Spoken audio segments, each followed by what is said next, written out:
بسم اللہ الرحمن الرحیم۔ ویلکم ٹو صفا وائس۔ رحمت کا تصور یا اس کے وجود کا ثبوت اللہ تعالیٰ نے خود عطا فرمایا۔ اس کا ارشاد ہے اور یہ ارشاد بڑے زوردار لہجے میں آیا ہے کہ میری رحمت سے مایوس نہ ہونا، یعنی خبردار میری رحمت سے مایوس نہ ہونا۔ اگر انسان کے اعمال اپنے منطقی نتیجے پر منتہج ہوں تو رحمت کا لفظ کوئی معنی نہیں رکھتا۔ انسان محنت کرے گا، حاصل کر لے گا، بدی کرے گا، سزا پا لے گا، نیکی ہوگی، انعام پائے گا۔ ہر وجہ کا ایک نتیجہ ہے اور ہر نتیجے کے لیے کوئی نہ کوئی وجہ ہے۔ اگر وجود اور نتائج صرف وجود اور نتائج ہی ہوتے تو غالباً انسان کے دل سے امید، آس اور رحمت کا تصور ختم ہو جاتا۔ رحمت ہوتی ہی انسان کو اس کی بدعمالیوں کی سزا سے بچانے کے لیے، یعنی حال کی غلطی جو مستقبل میں اپنے لیے سزا مرتب کر چکی ہے یا لکھ چکی ہے، اس سے بچانے والی شے رحمت کہلائے گی۔ بس یہ ارشاد کہ یہ میری رحمت سے مایوس نہ ہونا صرف یہی مفہوم رکھتا ہے کہ اے انسان اپنے مستقبل سے مایوس نہ ہونا، اور یہ کہ اے انسان اگر کبھی غلطی سرزد ہو جائے تو یاد رکھنا کہ غلطی کی سزا ضرور ہے، لیکن یہ بات نہ بھولنا کہ میری رحمت میرے غضب سے زیادہ وسیع ہے۔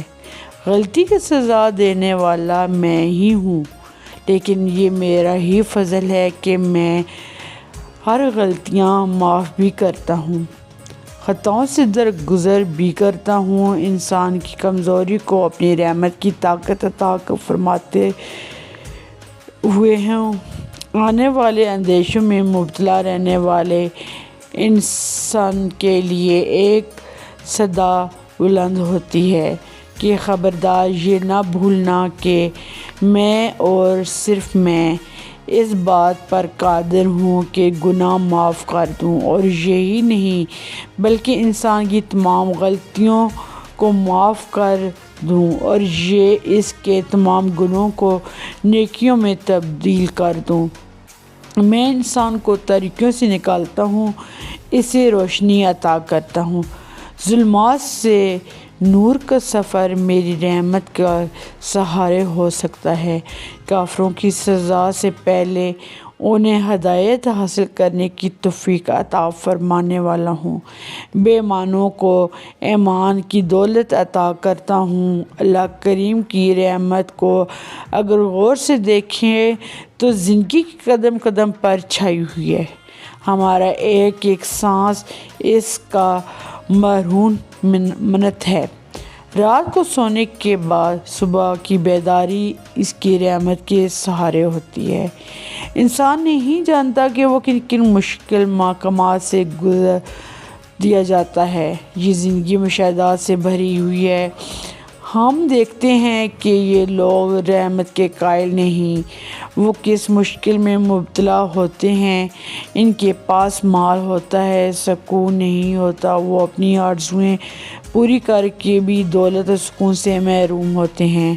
یہ اس کا فضل ہے کہ وہ انسان کے دل کو سکون و قرار کی دولت سے مالا مال کر دے۔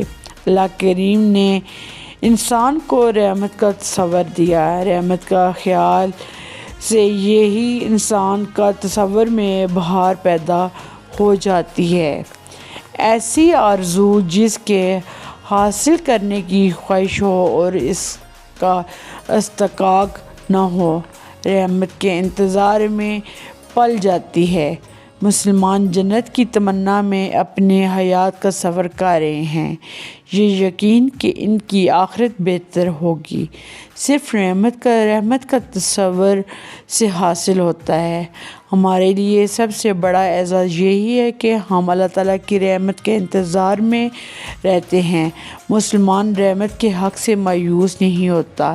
ہم اعمال پر بھروسہ نہیں کرتے، بھروسہ اس کے فضل پر ہے، ہمیں اپنے اعمال کا آسرا نہیں، آسرا اس کی رحمتوں کا ہے۔ ہم جانتے ہیں کہ عبادت وہ ہے جو معبود کو منظور ہو جائے، ورنہ کروڑوں سال کی عبادت ایک سجدہ نہ کرنے سے ضائع ہوتی دیکھی گئی ہے۔ اور مقرب مطلوب ہوا کہ اس نے اپنے عمل کے غرور میں اپنا مقام چھوڑ دیا۔ یہاں مقام صرف منظوری کا ہے، تقرب صرف رضامندی کا ہے۔ نتیجہ اعمال کا نتیجہ اعمال پر نہیں، عنایات پر ہے۔ عدل اہم چیز ہے، لیکن فضل عدل سے بہت زیادہ قوی ہے۔ اللہ تعالیٰ جانتا ہے کہ انسان کو ضعیف پیدا کیا گیا، ترغیبات کے رنگین جال میں انسان پھنس جاتا ہے، اور جو لوگ اس جال سے بچ گئے وہ رحمت کے دائرے میں پناہ پائیں گے۔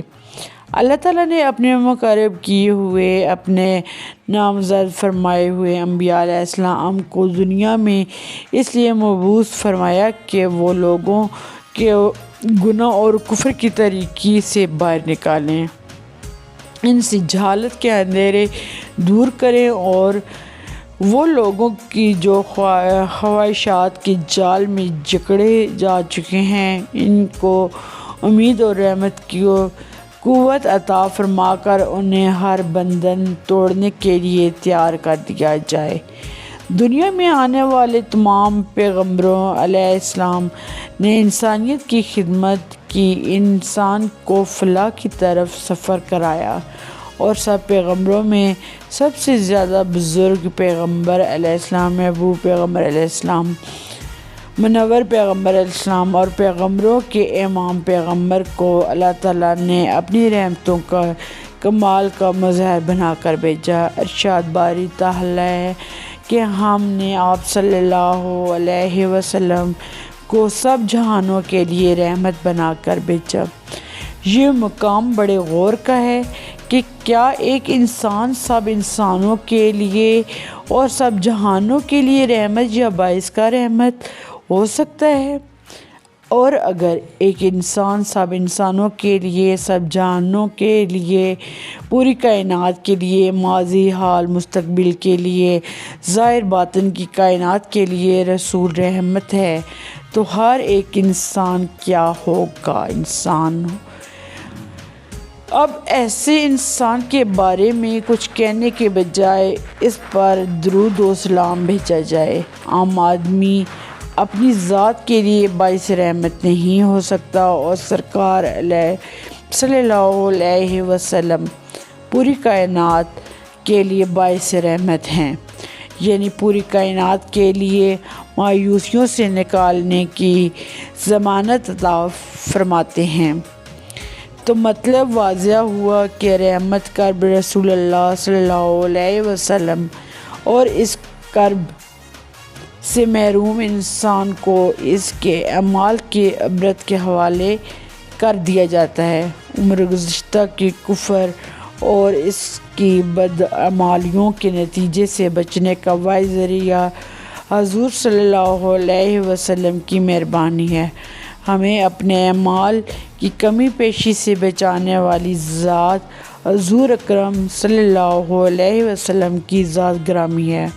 آپ صلی اللہ علیہ وسلم کا وجود مبارک جہاں باعث تخلیق کائنات ہے، وہاں باعث قیام کائنات اور باعث نجات کائنات بھی ہے۔ تھینکس فار صفا واچنگ۔